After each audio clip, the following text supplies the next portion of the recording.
दोस्तों, स्वागत है फिर से आपका लॉर्ड परशुराम ज्ञान चैनल में।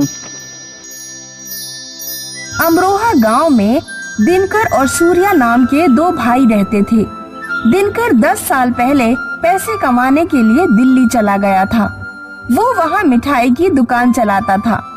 सूर्या गांव में रहकर ही खेती बाड़ी करता था। दिनकर और सूर्या दोनों के नाम 50-50 बीघा आम के बाग थे, जिनमें बहुत ही मीठे आम आया करते थे।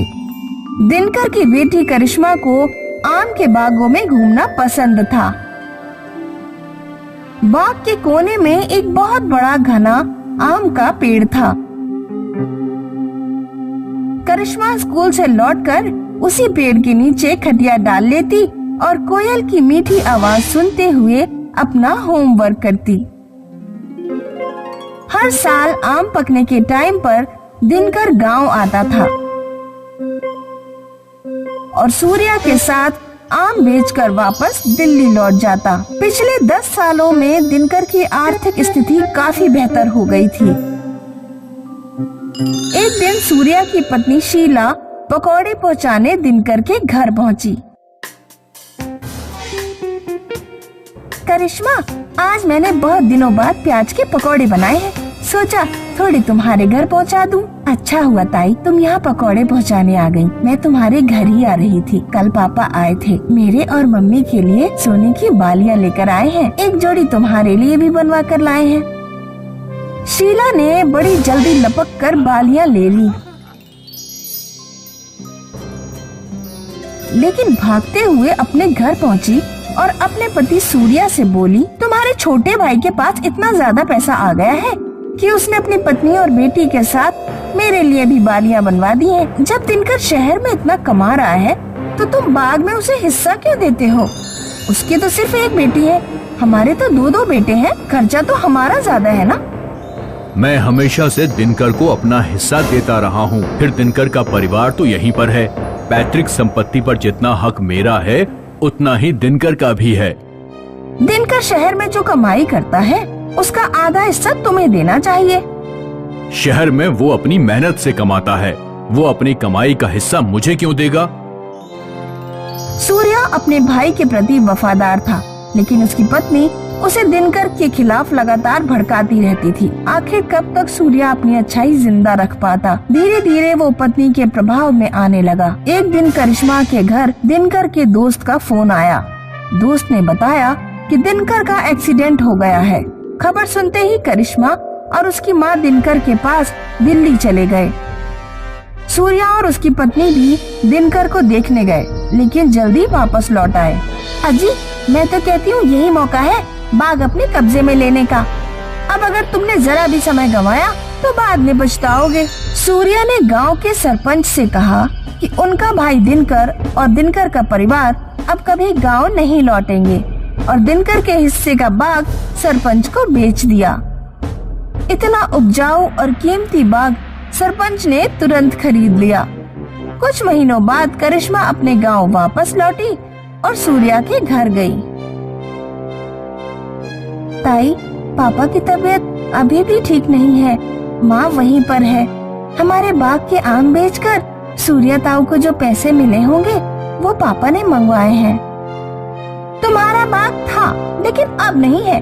हमने सोचा कि अब तुम्हारा परिवार कभी वापस नहीं आएगा, इसीलिए हमने बाग सरपंच को बेच दिया और मकान बनवा लिया। अब तक तो सारे पैसे खत्म हो चुके हैं, लेकिन चिंता मत करो, तुम्हें जो कोने वाला आम का पेड़ सबसे ज्यादा पसंद था उसे नहीं बेचा है। तुम उसके नीचे बैठकर आराम कर सकती हो। करिश्मा दौड़ती हुई सरपंच के पास पहुंची। सरपंच जी, हमारा आम का बाग वापस कर दीजिए। पापा अस्पताल में है, सारा काम धंधा ठप है। बिना बाग के रोजी रोटी चलाना बहुत मुश्किल हो जाएगा। मैं तुम्हारे ताऊ के पैसे दे चुका हूँ। जो भी बात करनी है जाकर उनसे करो। सरपंच ने करिश्मा को अपने घर से भगा दिया। करिश्मा बेचारी अपने बाग के पास गई और उसी कोने वाले आम के पेड़ के नीचे बैठकर रोने लगी, जहाँ पहले वो अक्सर बैठा करती थी। अब पापा का इलाज कैसे होगा? मेरी पढ़ाई कैसे होगी? अब हम सब क्या खाएंगे? करिश्मा पेड़ के नीचे बैठी रो रही थी। तभी उसने देखा कि पेड़ की डाली पर कोई सोने की चीज चमक रही है। करिश्मा ने जब गौर से देखा तो पता चला कि पेड़ की डाल पर एक सोने का पक्षी बैठा हुआ है। करिश्मा काफी देर उस पक्षी को देखती रही। यकीन नहीं होता वो सोने का पक्षी है। फिर अचानक से वो पक्षी बोला। करिश्मा ने इतनी अजीब बोली पहले कभी नहीं सुनी थी। पक्षी के बोलते ही पेड़ पर लगे सारे आम सोने के बन गए। ऐसा लगता है जैसे मैं कोई सपना देख रही हूँ। करिश्मा ने पेड़ पर चढ़कर सारे आम एक टोकरी में इकट्ठे कर लिए और घर ले जाने लगी। रास्ते में उसे शीला मिल गई। शीला ने देखा कि करिश्मा टोकरी में सोने के आम भरकर ले जा रही है। उसने तुरंत करिश्मा को रोककर पूछा, अरे करिश्मा, ये सोने के आम तुम्हें कहाँ मिले? अच्छा हुआ ताई तुमने कोने वाला आम का पेड़ मेरे लिए छोड़ दिया था। उस पेड़ पर आज एक सोने का पक्षी आया। जैसे ही वो बोला सारे आम सोने के बन गए। मैं इन आमों को बेचने शहर जा रही हूँ पापा का इलाज कराने। शीला ने तुरंत सूर्या को सोने के पक्षी के बारे में बताया। उस पक्षी को पकड़कर हमें बाग में ले जाना चाहिए। फिर एक एक पेड़ पर पक्षी को बिठाकर आवाज निकलवानी चाहिए, जिससे हमारे पूरे बाग के आम सोने के बन जाएंगे। एक बार वो सोने का पक्षी हाथ लग गया ना, तो हमारे दोनों बेटों को जिंदगी भर कमाने की जरूरत ही नहीं पड़ेगी। अगले दिन सूर्या अपने दोनों बेटों के साथ सोने के पक्षी को पकड़ने पहुंच गया। दोपहर बाद वो पक्षी उसी पेड़ पर आकर बैठ गया, जिस पेड़ के नीचे करिश्मा बैठा करती थी।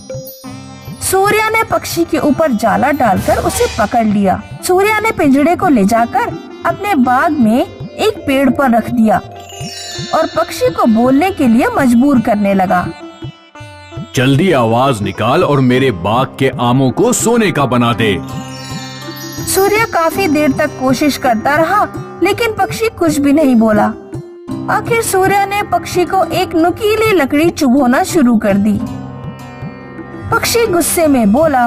उसके बोलते ही सूर्या और उसके दोनों बेटे सोने के बन गए। गांव वालों ने जाकर शीला को खबर दी। तब शीला अपनी छाती पीट पीट कर रोने लगी।